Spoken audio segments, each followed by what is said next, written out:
Bonjour. Alors déjà, est-ce que vous pourriez vous présenter? Quelle équipe vous êtes? Est-ce que vous êtes d'une école? Est-ce que voilà, qu'est-ce que ou une association? Ok, je présente. Ouais, allez. Du coup, je rapproche le micro, c'est ça. Alors, en fait, on est deux équipes, l'équipe des Caribous et l'équipe des Beach Boys. Respectivement, en fait, les Caribous, ça fait 8 ans qu'on participe à la Coupe de France de robotique. Selon diverses appellations, mais sinon c'est toujours à peu près nous. Aujourd'hui, en fait, on travaille au sein de la machinerie, qui est un tiers-lieu amiénois, dans lequel il y a un Fab Lab et un espace de robotique depuis un an. C'est dans ce cadre-là qu'on a accompagné du coup l'équipe des Beach Boys.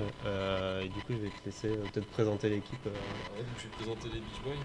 Donc nous on est une équipe issue du milieu universitaire de l'INSET en fait, de la ville de Saint-Quentin dans l'Aisne en fait.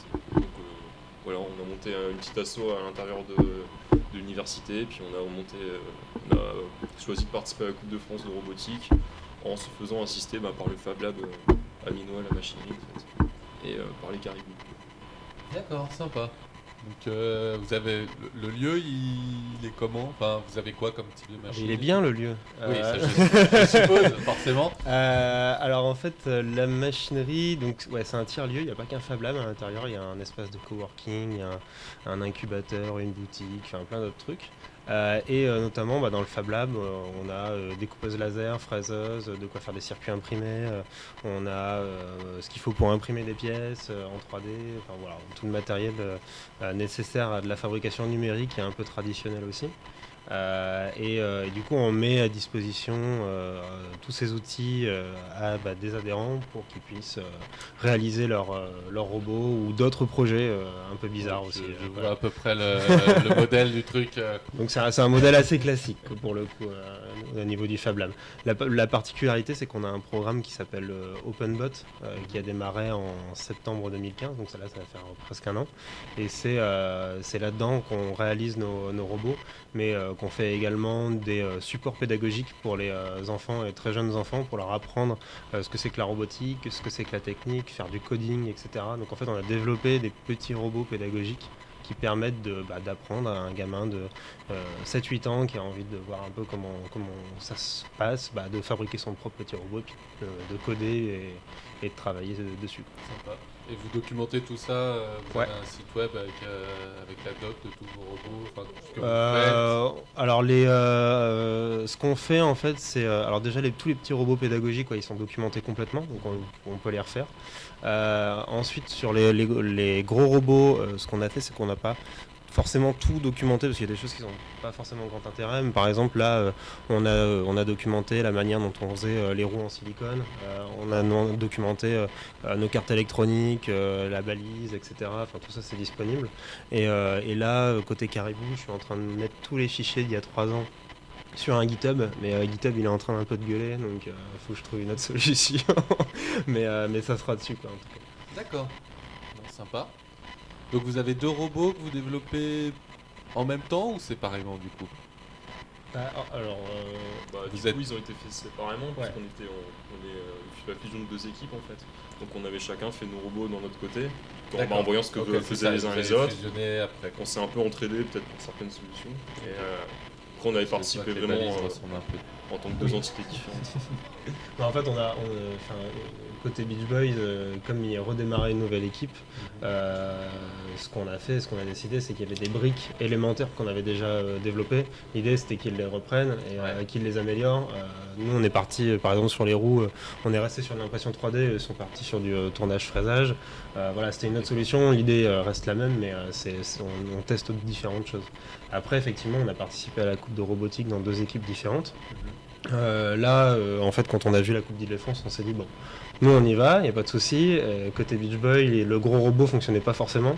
Ouais. Et nous, on n'avait pas de petit robot, donc on a dit, tant qu'à faire, ça rentre sur la serviette de démarrage. Donc on va essayer de faire une équipe pour la Coupe d'Île-de-France. Sympa.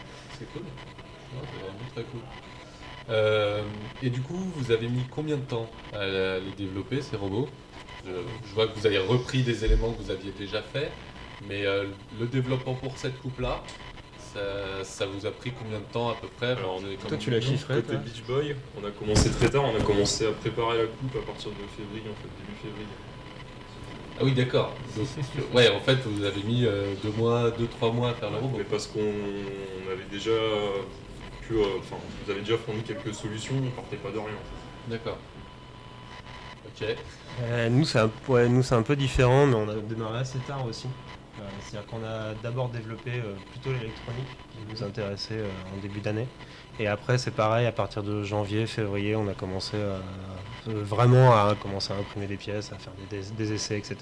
Donc c'est assez, c'était assez tard, mais pas si tard que ce qu'on a déjà pu faire, parce qu'il y a Ça fait pire. 3 ans, on a fait un robot en 3 semaines avant la coupe, Ouais. 2-3 semaines avant la coupe. Pour le prix, Là, c'est une boîte. Là, c'était violent, là. Mais ça s'est bien passé. Et vous avez fini combien du coup cette année la Coupe de Je sais plus du tout, dans les 50, 55, ouais, 55, 57 peut-être, je sais plus, quelque chose comme ça. Ok, c'est à l'entour des 50. Ouais, voilà. Ok. C'est sympa. Ouais, une question que je pose à toutes les interviews. Est-ce qu'il y a un truc dont que vous avez particulièrement planté dans votre robot cette année? Est-ce qu'il y a un gros foirage mémorable? En général, la réponse est oui. Donc, Bah nous, de notre côté, notre gros robot, il a jamais roulé en fait. C'est-à-dire que il a roulé quelques heures avant d'aller à la coupe. Et en fait, à la coupe, on a grillé les contrôleurs de moteur papa en fait, en arrivant. Et du coup, bah c'était fini. Après, on n'avait pas les pièces de D'accord. rechange. Il a pas roulé, donc on l'a homologué pour qu'il reste dans la zone de départ et qu'il déploie son parasol. Notre gros robot ne servait qu'à sortir un parasol. pas mal, effectivement. C'est un beau fail. Ouais, Bien joué. qu'est-ce qu'on a foiré finalement ? Détection. Ah oui, ouais, si, c'était chiant ça. Ouais, en fait, ça faisait 4 ans nous qu'on détectait le robot adverse avec des capteurs, des Sharp, des GP2D12 pour ceux qui connaissent. Et à chaque fois, on voyait qu'il y avait des perturbations et tout ça. Donc on s'est dit l'année dernière, bon, on va arrêter de faire ça, on va prendre des capteurs industriels, voilà, tout va bien se passer, etc. Et là, cette année, ça a été pire que les années précédentes avec les capteurs industriels. Le robot s'est arrêté, il détectait les phares, enfin c'était un peu l'enfer, quoi. D'accord. Donc ce qui explique aussi pourquoi on n'a pas été si loin dans le classement, parce que la moitié des matchs on s'arrêtait parce qu'il détectait une lumière, quoi. Donc bon, à filtrer c'était pas évident, quoi. Donc ça, Effectivement, c'est c'est pas mal. moyen foirade. Mais je documenterai du coup pour éviter que les gens reprennent ce genre de solution. Et comme grosse réussite, qu'est-ce que vous avez particulièrement réussi cette année? Le truc dont vous êtes spécialement fier dans votre robot?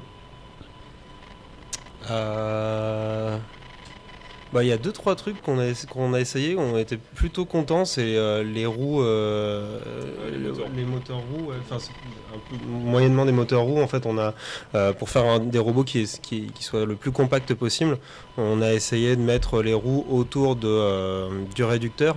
Mais comme nous on est sur de l'impression 3D et là pareil il y a aussi un porte-à-faux, l'idée c'était aussi de mettre des roulements à l'intérieur et de faire quelque chose de suffisamment compact, robuste et soit imprimable soit usinable pour que ça puisse aller sur nos robots. Et là aujourd'hui on est plutôt satisfait parce que sans encodeur et sans prendre trop de place on arrive à se positionner correctement sur la table. Donc ça c'est plutôt cool. Les cartes électroniques, elles ont bien fonctionné aussi cette année. En fait, on a développé une petite carte électronique qu'après on peut dupliquer et brancher en réseau. Et dans les 2 robots, il y a ces mêmes cartes et pour le moment, ça tourne très très bien. Donc on va améliorer ça pour l'année prochaine, mais c'était plutôt cool. Et puis voilà, c'est déjà pas mal. Et super. Bonne chance pour la coupe du coup d'Île-de-France. Merci. Ce coup-là. Merci. Et puis à bientôt. Ouais, à bientôt. Bah, merci. Merci. Merci.